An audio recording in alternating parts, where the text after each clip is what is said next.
मोदी जी का कोई कमाल नहीं। अगर मोदी जी का कमाल हो रहा होता तो बाकी स्टेट्स में भी सारी जगह ही मोदी जी की लहर होती। मोदी जी की कोई लहर नहीं है, जनता उनके विरोध में भी है, जमीन पर भी है और वोटों पर भी है। तो मुझे लगता है कि नरेंद्र मोदी की लहर अब खत्म हो चुकी है। आने वाले समय में उल्टी गिनती भारतीय जनता पार्टी की शुरू हो चुकी है कल के चुनावों के बाद, क्योंकि दिल्ली की जनता ने उन पर भरोसा तो कर दिया, लेकिन अगर काम नहीं करेंगे तो दिल्ली की जनता ऐसे कि अगली बार वोट नहीं देगी। कमल खिला वो आपको पच नहीं रहा। देखिए, दिल्ली में कमल पहले भी खिला था, आज भी खिलेगा, लेकिन भारतीय जनता पार्टी का जो कमल है, जो उनका चुनाव चिन्ह है, वो कमल कभी दिल्ली के अंदर नहीं खिल सकता।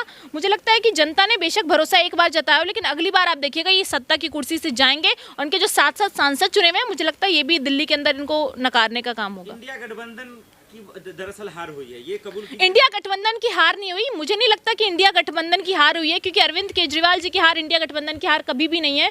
हमारी सरकार नहीं बनती ये तो तय था, लेकिन हाँ, अरविंद केजरीवाल जी की सरकार बनती उन्हें बड़ी उम्मीद थी, क्योंकि उनकी सरकार थी, तो सत्ता उनके हाथ से गई है। तो अरविंद केजरीवाल जी की हार इंडिया गठबंधन की हार नहीं, क्योंकि वो गठबंधन में अब है नहीं। अहंकार था उनको कि वो अकेले चुनाव लड़ जाएंगे। तो आज तक कोई भी कांग्रेस पार्टी के खिलाफ जाकर कांग्रेस पार्टी से नाता तोड़कर सोचता है कि मैं चुनाव जीत जाऊंगा। अब आप देखिए मिल्कीपुर सीट पर क्या हुआ, सपा के जो अध्यक्ष थे उन्होंने सोचा कि चलिए अकेले ही लड़ लेते हैं चुनाव। तो अकेले लड़ेंगे, क्या परिणाम आएंगे आपको पता है, क्योंकि इस देश की जनता राहुल गांधी जी को वोट देती है, इस देश की जनता कांग्रेस पार्टी को वोट देती है। दिक्कत क्या है आपको? देखिए, दिल्ली नतीजों से दिक्कत इतनी है कि देखिए, हाँ, अरविंद केजरीवाल को भी गाली दे रही है। देखिए, बीजेपी को तो गाली देने का सीधा सीधा मतलब ये है कि ईवीएम पर बार बार सवाल किए जाते हैं, लेकिन फिर भी उसके बाद भी चुनाव जो है उस प्रक्रिया में बदलाव नहीं आते हैं। और दिल्ली के अंदर आपने देखा कि इनके सांसद रमेश बिदूड़ी जैसे कैसे कैसे बयान देते हैं। अच्छा हुआ कि रमेश बिदूड़ी जैसे नेता हार गए, जो एक महिला सुरक्षा, आज दिल्ली में सबसे बड़ा जो प्रश्न चिन्ह खड़ा होता है वो महिला की सुरक्षा कहाँ तक रहेगी, क्योंकि रमेश बिदूड़ी तो खुलेआम कपड़ों से, टोपियों से पहचान लेते हैं। वो भी कहाँ जीत गई?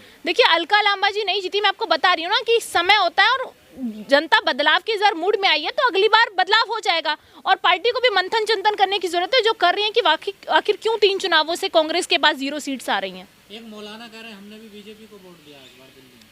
देखिए, मौलाना बीजेपी को वोट देते हैं, ऐसा नहीं कि भारतीय जनता पार्टी को मौलाना या मुस्लिम वोट नहीं देते हैं, लेकिन भारतीय जनता पार्टी उनके लिए काम नहीं करती। भारतीय जनता पार्टी ये सोचती है कि बहुमत का आंकड़ा कैसे पार किया जाए। बहुमत किन लोगों के पास है, तो वो हिंदू धर्म के लोगों की तरफ बढ़ती है। लेकिन मुसलमान भी कुछ ऐसे हैं जो भारतीय जनता पार्टी को वोट दे देते हैं और उनको टिकट भी चाहिए। तो ऐसा नहीं कि भारतीय जनता पार्टी में कोई मुसलमान चुनाव नहीं लड़ता या पार्टी के अंदर कोई मुसलमान शामिल नहीं है।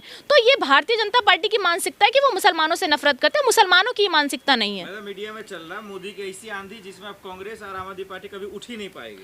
देखिए, कहते हैं ना, अहंकार सबका टूटता है। आज अरविंद केजरीवाल जी का टूटा है। अब देखिए पार्टी का क्या होगा। दिल्ली के अंदर तो धीरे धीरे सब विधायक तोड़ लिए जाएंगे, तो अब आगे पार्टियों का क्या होगा, ये सबसे बड़ा सवाल है। ऐसे ही नरेंद्र मोदी जी का भी अहंकार जल्दी टूटने वाला है। कुछ समय रहता है। हमने भी देश पर कई साल देश की सेवा की है, लेकिन बदलाव हुआ, तो मुझे लगता है कि आगे भी फिर बदलाव होगा। तो कांग्रेस को भी कोई घमंड है? देखिए, कांग्रेस को किस बात का घमंड? कांग्रेस को अगर घमंड हो रहा होता तो हम चौड़ कर बोल रहे होते कि हम सरकार बना रहे हैं, लेकिन हम फिर भी कह रहे हैं कि जनता जनार्दन का फैसला सराखों पर है। जनता जिसको चुनती है, जनता बदलाव की मूड में। अगर वो दिल्ली के अंदर भारतीय जनता पार्टी को एक बार ट्राई करना चाहती है 27 साल बाद, तो बिल्कुल ट्राई कीजिए, क्योंकि अगली बार तो ऑब्वियसली बदलाव होने, कोई काम नहीं कर पाएंगे। फ्री की रेवड़ियां जो अरविंद केजरीवाल जी बांट रहे थे, उसके अलावा भी मुफ्त की चीजें जो ये देंगे, कैसे पूरा करेंगे? बजट कहाँ से आएगा? बदल दिया जाएगा। दिल्ली छोड़िए, ये लोग देश बदलने वाले लोग हैं और देश को इस तरीके से नर्क में धकेल रहे हैं। आज ये देखिए, जिसको नमस्ते ट्रंप करते थे, ट्रंप के यहाँ जाते थे, आज भारतीयों को पैरों में कोड़ियां पहना कर घसीटा जा रहा है, लेकिन इस पर नरेंद्र मोदी जी बयान नहीं देते। ये दिल्ली वो है जिसको G20 में बहुत अच्छा दिखाया गया था, लेकिन चुनावों में गंदा दिखाया गया। तो अपनी कन्वीनियंट के हिसाब से नरेंद्र मोदी जी बयान दे देते हैं। मुझे लगता है कि दिल्ली जो है वो एकदम जहरीली हो चुकी है। आप देखना होगा कि प्रदूषण कैसे कंट्रोल करेंगे नरेंद्र मोदी जी। यमुना साफ होगी कि नहीं होगी, अब जनता सवाल पूछेगी, क्योंकि इस बार चुनाव मुद्दों पर हुआ था और नरेंद्र मोदी जी पर जनता ने उनके झूठे जुमलों पर इस बार फिर भरोसा कर लिया, लेकिन अगली बार नहीं करेगी। कांग्रेस चुनाव क्यों नहीं लड़ना चाहती है? देखिए, कांग्रेस चुनाव लड़ती है, जमीन पर भी लड़ती है, लेकिन कहीं ना कहीं कुछ चीजें होती है। आपको पार्टी को एक चेहरा निर्धारित करना पड़ता है, पार्टी को उस हिसाब से चलना होता है। मुझे लगता है कि अरविंद केजरीवाल जी अगर अतिशी के नाम पर वोट मांगते तो शायद चुनाव जीत सकते थे। कांग्रेस में गुटबाजी है कि अंदर, जैसे बार बार राहुल गांधी भी कह रहे हैं इस बात को?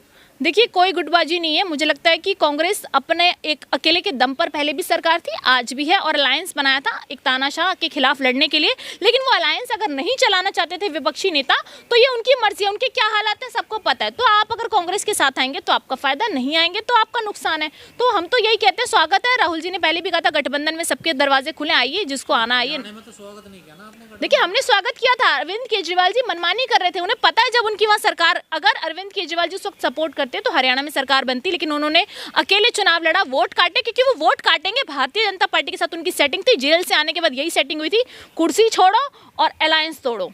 तो आप जेल जाएंगे क्या केजरीवाल? देखिए, केजरीवाल जी का बुरा वक्त शुरू हो गया। मुझे लगता है सारे घोटालों की लिस्ट धीरे धीरे खुलेगी और उन लिस्ट में धीरे धीरे आम आदमी पार्टी के सारे नेता जेल की तरफ बढ़ेंगे। और ये जो आरोप लगाते रहते हैं हमें जेल भेजते हैं, इन्होंने घोटाले की 2 शराब की बोतल टकराती है, अरविंद केजरीवाल जी जेल चले जाते हैं और एक्सीडेंटल सीएम बन जाती है सीएम अतिशी, जिसके नाम पर वोट नहीं मांगते, तो आप हारेंगे ही हारेंगे।